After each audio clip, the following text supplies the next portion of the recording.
Hello store owners. Today, I'll show you how to change the wholesale price text that your customers see on the front end.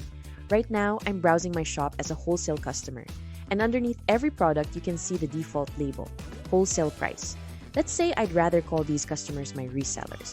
I can change that wording in just a few clicks. Over in my wholesale settings, I'll head into the price tab. Scrolling down, there's a field called wholesale price text, and this is the one that controls that label. I'll clear it out and type reseller price instead. Then I'll save my changes.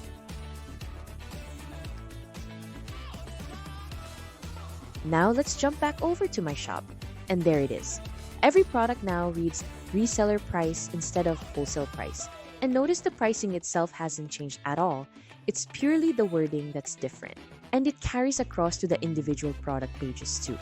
Here on my t-shirt page, that same reseller price label is showing exactly the way I said it. And that is all there is to it. If you have questions, please comment down below. Don't forget to like and subscribe to our channel.